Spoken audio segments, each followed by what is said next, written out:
Long time no see, folks. Welcome to another episode of the MMALOTN Live. We're going over Bellator 258 today. I'm not even going to drop my own shit here. You guys already know what the fuck it is. MMALOTN on Twitter, Instagram, and YouTube.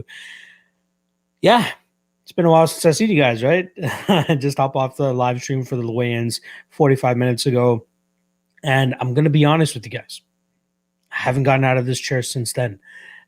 Just been putting together a couple things, putting together the live stream for tonight. Once again, what is it? 9 p.m. Eastern, final weigh-in show.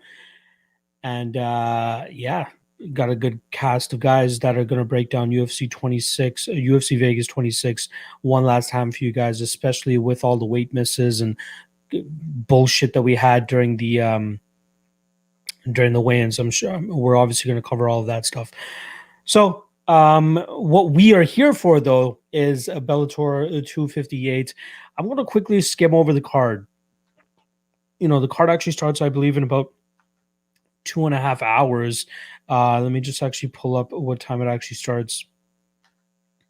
I know it's not going to be too long from now. It actually starts at 5:30. So 2.5 hours until the prelims kick off. So we got some stuff to talk about. Obviously, I don't want to touch on UFC too much on this stream. This one is specifically for Bellator. So if you have any Bellator questions, please do drop them. I'll try to go over them. Otherwise, I want to keep this stream pretty brief. No longer than 25 to 30 minutes, because I do got other shit that I want to do today before the stream kicks off tonight at 9 p.m. Eastern for the final win. All right. So, the ultimate win. Final win. Shout out to Odds, RIP Odds. But it's now all about the Ultimate Weigh-In show, and we're still killing it for you guys. All right. First fight of the night, we got Perez coming in against Blaine Shutt. I believe that's how you would pronounce his name. In terms of odds here, obviously heavy chalk here on Perez. We got minus 515 on him and plus 410 on Blaine Shutt. And Blaine Shutt's one of the few guys that I do think are one of the live underdogs on here. And again, there aren't many live underdogs on this card. And even the dogs that I'm saying are live probably might end up losing, but I think we might be getting a little bit of value on them considering the type of ways and skill sets and stylistically how they match up with their opponents. With Blaine Shutt, he has a wrestling background, seems to use it quite effectively in his fights. I'm a little bit concerned on a couple things. Now, firstly, being he only has one win in 8 wins. Only one of those wins is over somebody with a winning record, which was his last fight. He's taking this fight on short notice. He's going up a weight class. That is a little bit of a concern. Also, when he does implement his wrestling, he doesn't seem to be too focused on dishing out any damage. It's more so control time, and I'm concerned that even if he takes Perez down here and grinds him out, Perez might be the one more active and landing some shots that might be swaying the judges here. With that said, Perez normally does falter to guys that have a grappling advantage, and I do think that Shutt will have a grappling advantage here. I do like his durability. I don't think that Shutt will get knocked out here. I think he'll be pretty competitive here, and I think he's going to put fight for your money out here, especially as a plus 400-ish underdog. So I will start off the card by taking the dog Blaine Shutt. Again, I'm not a big Perez fan. I don't think he's that talented. He obviously does have the level of experience way over Shutt here. Shutt is coming in as the CES flyweight champion, again, on short notice. But stylistically, with how he matches up with Perez, I like what I have, especially in a plus 400 underdog here. But again, knowing how Bellator goes, Perez is probably going to go out there and knock his ass out in that first round, but we'll see how it goes. Next up, we have Weber Almeida going up against Johnny Soto. We got minus 620 on Weber Almeida and plus 460 on Johnny Soto. I really like seeing Weber Almeida here. I even like the under 1.5, to be honest. Even Weber inside the distance, minus 175 is not too bad of a line, but Weber under 1.5, minus 115. I think he starches this kid pretty quick. You know, one of the fights I saw on Johnny Soto's record, the guy gets clipped pretty much at will. Like, I think Weber will obviously have the speed advantage here, the explosive advantage, and obviously the power advantage. And I think that's going to cause Johnny a ton of troubles here. And I think that we see Weber actually put him out within 3 or 4 minutes of this fight. Weber is a problem. I'm very much looking forward to how he progresses in his MMA career. Obviously undefeated up until this point. He's a Chinzo Machida pupil, training under that Machida karate background in that gym. And you'll obviously see it as soon as you see him fight. Within 15 seconds, you could be like, oh, he probably trains with Machida. Yeah, he does.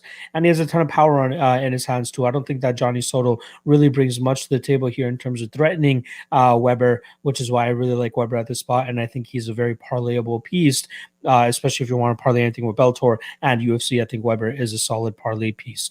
So I like Weber Almeida. Next up, we got Henry Corrales going up against Johnny Campbell. Obviously, heavy chalk here on Henry Corrales at minus 1135, plus 725 for Johnny Campbell. I think it's a little bit too much of a gamble here to be parlaying Henry Corrales. I think he wins this fight with relative ease, but I expect it to be a stand-up fight. And Johnny Campbell, he is a 33-fight veteran, and he has some power in his hands, and it wouldn't absolutely surprise me if he actually clips Corrales and puts him out as well. But I do think it's going to be Corrales that ends up getting the knockout and getting the win, which is why I would rather tip the under 2.5 here. You know, it was at plus 105 at a couple of spots. It's at minus 120 at a couple of spots now as well. But I do think that we'll see a knockout in this fight. And I think it's actually going to be Corrales that ends up getting his hand raised. He has some good leg kicks. I think he's going to immobilize Johnny Campbell here and then eventually let his hands go and put him out. But Johnny Campbell can be very live. He is somewhat of a live underdog. So I wouldn't recommend parlaying Corrales, especially with the amount or the lack of value he actually adds to Eddie parlays. So I like Corrales here. Under 2.5 is the spot that I'd say, but to be very careful if you're parlaying Corrales because it could blow up in your face.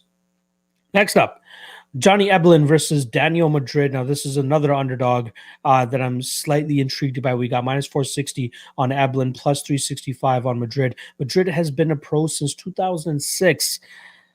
That's when Johnny Evelyn was 15 years old. Now, Evelyn, obviously a highly touted wrestler from the collegiate scene, and he's one of those guys that Scott Coker is trying to snatch up with Bellator and start grooming these guys nice and early, giving them favorable matchups so that they can get some proper experience. But I think that this is a tough matchup him with Daniel Madrid, who's very competitive, third-degree black belt in jiu-jitsu. So if Evelyn wants to get his wrestling game going, he's going to have a lot on his hands to deal with here with Daniel Madrid, who could potentially pull up some submissions, maybe land some reversals, and even on the feet. If this fight stays on the feet, I think Madrid can make it very, very competitive. So again, Evelyn should win this fight. He should go out there and wrestle fuck Madrid and stay out of the submissions, not to mention Evelyn obviously trading over there at American Top Team, so much so invested in American Top Team that he even got a tattoo of their logo on his back. But I still think he's a little bit green and new in his career, that I think he might struggle with the level of jiu-jitsu that Daniel Madrid brings to the table here. Could cause some troubles for Evelyn. So I'm going to go with the Madrid side here. I think he's one of the very few live underdogs that we have on the card that could possibly go out there and bust some parlays. So I do like Madrid here at that plus 360, plus 350 line. And I think he pulls off the submission and springs the upset. Could be wrong. Again, I'm doing my best to find some underdogs on Bellator for you guys. But as you guys more often than not know, usually the favorites cruise in Bellator. Next up, we got Logan Storlie against Omar Hussein. I know a little bit about Omar Hussein. I've been trying to find some video and stuff on him over the last couple months just because of somebody that I'm working with, but this is not a good stylistic matchup for him. Now, even though Omar Hussein has spent some good time over there at Team Alpha Male, I don't think his wrestling is going to be up to par here with Logan Storlie, who I think that is much more further along than Johnny Evelyn. Now, even though Logan Storlie has a loss on his record to Yaroslav Amosov last time around, that was a great test for him, right? Amosov, I believe, was like 24-0, crazy record, very highly touted prospect himself. And, he was just much more experienced than Logan, and Logan wasn't able to get takedowns or anything really going in those first 2 rounds. In the second or in the third round, though, he did have some success, but it was too little too late, and he ends up losing that fight 29-28. But this fight, it seems like he should be able to secure takedowns with relative ease. His durability seems to be on point. I don't think that Omar will be able to land anything significant enough to hurt him and put him out and put him on wobbly street. And I think that Logan will complete takedowns here, grind out Omar Hussein, and I think he'll take this fight via decision. So if you want to look at a line to tackle, maybe the over 2.5, the under 2.5 is actually minus 170.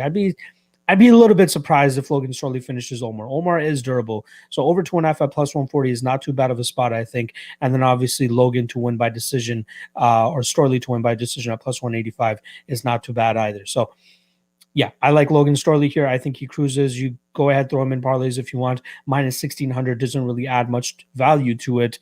But I think he's pretty safe on this card. I'll get to the comment section as soon as I wrap up the prelims here, and then I'll get back and finish off the main card. But I do want to zip through these as much as possible. Patchy Mix against Albert Morales. I love Patchy Mix. I think he's the easiest spot on the card here. But then again, it's pretty easy to say as a minus 1,100 favorite. I do think he goes out there and gets a relatively quick submission here against Albert Morales. As Morales, I don't think is the greatest of fighters. I think Morales might have a slight advantage on the feet and a slight advantage when it comes to the power. But Patchy Mix does such a good job in terms of closing the distance, clinching up with his opponents, and either getting their back, dragging them to the ground, and then finding that submission. I don't think it's going to be hard for him to do that here against Albert Morales. So Patchy Mix inside the distance is minus 280, and for good reason. I think even under 1.5 at minus 150 is a really good spot. I think he goes out there and makes short work of Albert Morales and bounces back from his title loss to one Archuleta last time around. I even bet Patchy Mix against Warden Archuleta last time around. Obviously didn't work out, but I do think very, very highly of Patchy Mix, and I think that this is a great stylistic matchup for him. Lorenz Larkin versus Rafael Carvalho. We got minus 200 here, or minus 215 on Lorenz Larkin, plus 175 on Rafael Carvalho. I was intrigued by Carvalho as an underdog in this spot. Not so much anymore. I think Lorenz Larkin goes out there and cruises with his kickboxing style. Carvalho might try to match him with that, but I don't think he'll be able to keep up with the output and the pace of Lorenz Larkin. Not to mention Carvalho spent the last 2 fights over 205 pounds. Didn't really work out for him. Bellator actually ended up cutting him, and he was scheduled to fight on another promotion. Luckily for him, they did bring him back to take on short notice Lorenz Larkin here, who was scheduled to fight somebody else. But Larkin should go out there, win this fight. I think he's going to win it convincingly. I don't think he'll finish the fight. I think that this will go the full three rounds. Over 2.5 is obviously minus 205 here. Not too much value there, I think. And even Lorenz Larkin at minus 215, I think is a little bit too chalky. But considering it's Bellator, it's probably the best line that you're going to get on the night. But I do like Lorenz Larkin here. I think he wins by decision. Plus 110 is not too bad of a spot. But I do like Lorenz Larkin here. And then the main the prelim headliner here, Rafael Stotts versus Josh Hill. Josh Hill, another guy that I was looking at as a potential dog of the night play. Just couldn't pull the trigger. Plus 210 is his line, minus 250 on Rafael Stotts. Didn't know too much about Stotts before actually running this tape on him. I've obviously heard his name throughout the grapevine and seeing him talked about on Twitter. And obviously he's a Rufus Sport guy, very close to Bilal Muhammad. So you see him tweeting about him a lot. But I didn't know what he brought to the table in terms of a skill set. The guy's 15-1, legitimate wrestling background and legitimate jiu-jitsu skills, and good enough striking that I think he's going to cause Josh Hill some problems here. Josh Hill, I've been following this guy for over 10 years now, way back to his Score Fighting Series days, since he's an Ontario Hamilton product from up here in the Canadian scene. But I think the way he matches up here with Stotts is very unfortunate. Normally he goes out there and grapple fucks his opponents, throws decent combinations on the feet, but just not enough of it. I don't think that his volume is up to par. And I think that Rafael Stotts pretty much beats him everywhere here. And I do like Stotts. I don't think Stotts will finish him. I think this fight will go to a decision. Obviously, the over 2.5 is at minus 260, and Stotts to win by decision is plus 105. I think that's the spot here, as I think Stotts has him covered everywhere. Wrestling, jiu-jitsu, striking. He has good durability. Obviously, only been finished or only lost once. Josh Hill has, only lost the top flight competition, but I think he's going to struggle here against Stotts, who just has him covered everywhere in this fight. So I'm going Rafael Stotts. I think he's a good parlay piece, and I think he's one of the safer spots on the night too. All right, let's see what the chat is saying here, and then I'll get into the main card. Let me just wet my beak real quick. Also, if you guys would be so kind to hit that like, that would be really nice. Please do so. Again, I'm not going to be entertaining any questions that are not related to Bellator, so I apologize if I skip over any of your questions here. Dylan Glenn in the chat. What's going on, my brother? Killer G, I should stop teaching and just stream this guy from my class. Gotta get him started early. Appreciate you, my guy. Carlos Diaz, what up, Lock? What's going on, my guy? FTS, I believe he's asking why is Eric Perez minus 600. I think it's because that's the name that people know.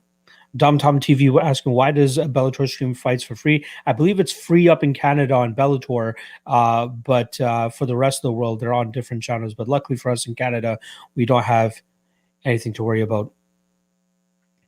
Greco Nero is saying, my man, I have no day off for working hard. Exactly, brother. We stay busy. Who's the best ref? Ask me that on another stream, and I'd be happy to get into it for you. Under 1.5, I believe you're talking about the Patchy Mix fight, and if so, I do agree. Killer G, y'all think Gary Copeland is on the juice? He absolutely is. Dylan Glenn is saying Evelyn's nickname is Korean Canelo. That dude doesn't look Korean to me, nor does he have high-level striking. I think Canelo, if I'm not mistaken, in Spanish means redhead or something to do with that, which is why Canelo was named Canelo. And yeah, he definitely doesn't look Korean to me either, so I don't understand it. But yeah, mainly a wrestler. Choi B saying Rafael Stotts is the next contender. Yeah, I think that this is a number one contender fight for the Archuleta and Pettis fight, and I think Stotts ends up coming out on top. I don't know if he beats Archuleta, but this should set him in line for that. Tristan Sherhouse is saying Archuleta and Page together is not bad. I'll talk about those fights very shortly. Larkin or Evelyn in a parlay, I would trust Larkin a little bit more. Mike D'Angelo is saying Page, Owan, Stotts, safe parlay. I'd say so. Canelo is cinnamon. Okay, I apologize. Then I don't understand why they call him cinnamon. I'm sorry. P Diz in the chat. All right, let's get to the main card here.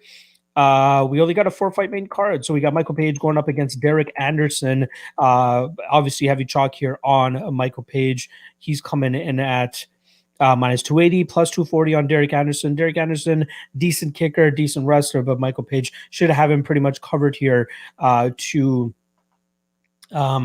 he should have him covered in terms of the striking. I think he's going to stay away from the wrestling. I think the kicking game is going to be nullified of Derek Anderson, and I think we'll see Michael Page have some pretty good spots on the feet. Does he finish Derek Anderson? Anderson's never been knocked out, so I could see Page being the guy that knocks him out, but ultimately I'm going to end up going with Page winning this fight via decision, putting on a technical striking performance here, maybe clowning on Anderson a bit. Over 1.5 at minus 215 is not too bad. Over 2.5 at minus 115 is not bad either. But Page wins by decision is currently sitting at plus 185. So I think we're going to see Page go out there, put on a bit of a show, and maybe take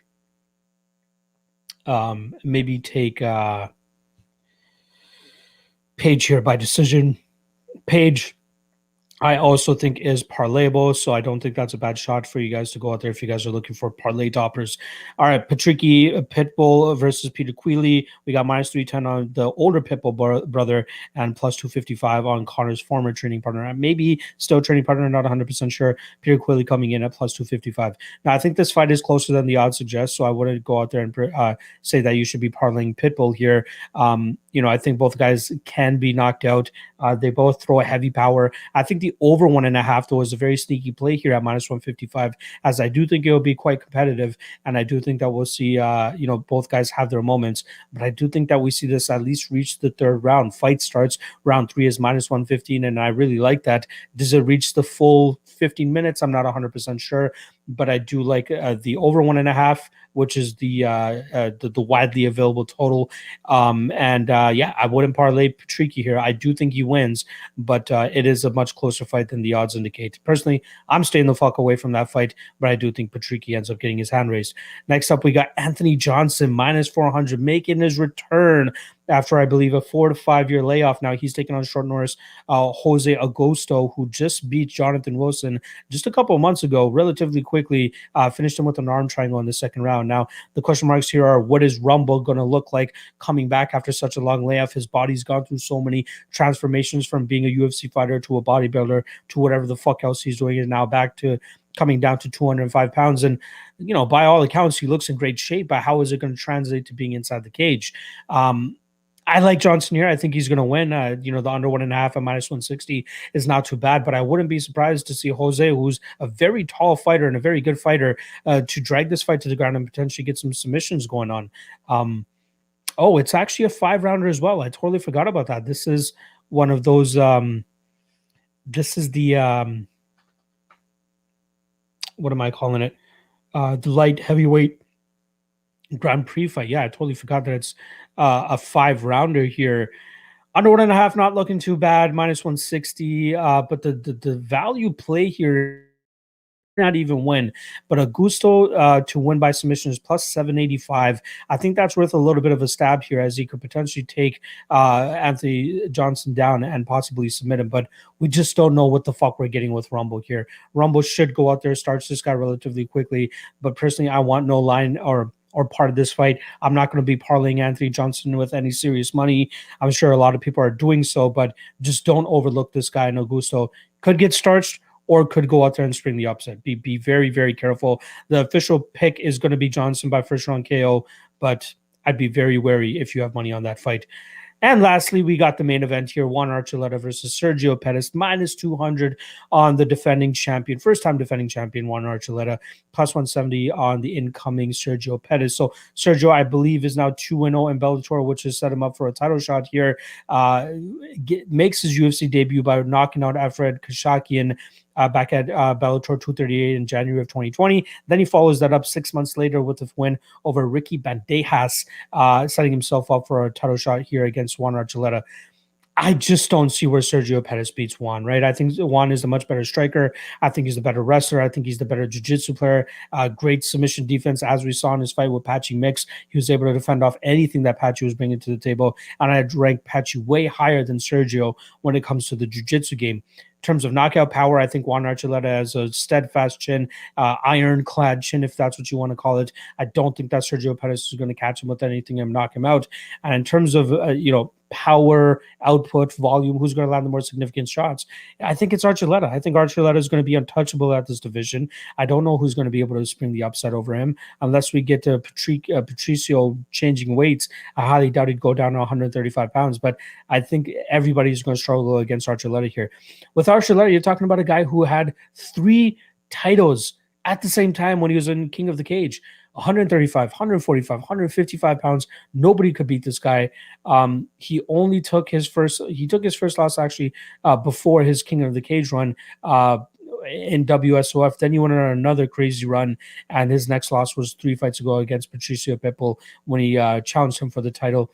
I believe that was during the featherweight Grand Prix, and he came up short in that fight. But there's nothing that I believe Sergio Pettis can beat him with. Volume, output, power, any of that stuff. I think Archuleta has him covered pretty much everywhere. And I think we'll see Archuleta either he could grapple fuck Sergio Pettis. I think that's a very viable outcome for him here. I think he wins by decision. I'd be surprised actually if he finishes Pettis here. So what are we looking at? Over 4.5, -290. Chalky as hell. Archuleta to win by decision is -115. So not the greatest of lines, but I do like Archuleta straight here. I think he holds a ton of value at -200. I also like him to be parlayable if you want to throw him and Stotts together. I think that's a solid parlay. But yeah, I really like Archuleta in this spot, and I think he defends relatively easily here. All right. Let's see what the chat is saying, and then I'm going to get the fuck up on it out of here because I got a ton of work still to do. I want to do up the tape index for UFC 262, so you guys have that either by tonight or by tomorrow morning. Obviously, prepare for the Ultimate Wayne show later today. Got to get a quick workout in as well. I want to go hit the bag for a little bit and maybe do some studying for UFC 262 as well. So a ton on my plate before the 9 p.m. show, but I want to be productive with it and don't want to spend too much time here on Bellator since, it's pretty straightforward. Let's be honest. I got you, Mike D'Angelo. Casey Olson popping by to say what's up. Mix Morales under. Let's get it. Good to see you. Steady cashing. I like it, my guy. I like it. MVP first round KO. Maybe. Does Anderson wrestling a problem? He has wrestling, but I don't think it's going to cause MVP too much problems here. Mitchell Hooper saying, I fucking love you. I love you too, Mitchell Hooper. I love you too. George, are you Archuleta and Larkin parlayable? I would parlay Archuleta and Stotts more than Larkin. I think the Larkin fight is kind of close. I think he wins, but I think there are safer spots than Larkin on this card. Dylan Glenn taking Carvalho for a long shot upset. Don't hate it. Again, I don't hate it at all. I was leaning Carvalho pre-tape. I do end up leaning Larkin post-tape, but Carvalho could spring the upset. Tristan Sherhouse, mixed Morales under 1.5. Yes, I think that's the spot. Fernando Encinas, George at Pitbull 2. I'd stay away from the Pitbull fight. That one's going to be bonkers. Brownie Bulger, Manpree, always working. You know how it is. Patchy Juan MVP parlay. I like it. Greco Nero Bro, one quick 3-teamer parlay for Bellator. Archuleta, Storlie, and Mix. Throw in Stotts in there if you want as well. Going big on Klein and Archuleta parlay. Good luck. Picking Truzano to win, but Klein is definitely a beast. Tenzi, Terry, Larkin, Page, Juan, and Rafael, my parlay, my play for the night at 4.05 odds, plus 305. I like it. I like it. Safest picks, Alex McDonald is asking, and this is the last question I'll take. Archuleta, MVP, Michael Venom Page, Patchy Mix, Logan Storlie, Weber Almeida, Rafael and Stotts. Hope that helps you out, my guy. All right. Appreciate everybody checking out. Hit that like. Again, this was going to be a quick stream. I didn't want to spend too much time on Bellator. It starts in 2 hours, so do whatever you guys got to do. Enjoy the fight. Should be some fun nights, fun fights. Hopefully there's some upsets. Hopefully there's some craziness going on, so it's not just Can Crush City. And yeah, if you guys want to check out what plays I have personally, official plays, check out the Patreon. The link is in the description below. $5 a month. I have 2 half-unit underdog plays as well as my 4-unit lock of the night play. As long as the lock of the night play hits, we cash them tonight, baby. Appreciate you guys. All right. I'm out. I'll see you guys again tonight at 9 p.m. Eastern. We're going to be doing the Ultimate Weigh-In Show. Obviously, got my guy Newsome MMA coming by from MMA Play 365, Notorious Picks, and then AJ Sholo from MMA Oddsbreaker, as well as Daily Fan MMA. See you guys 9 p.m. tonight. Enjoy the fights. We'll be watching them on in the background, but I'll see you guys tonight. Peace out.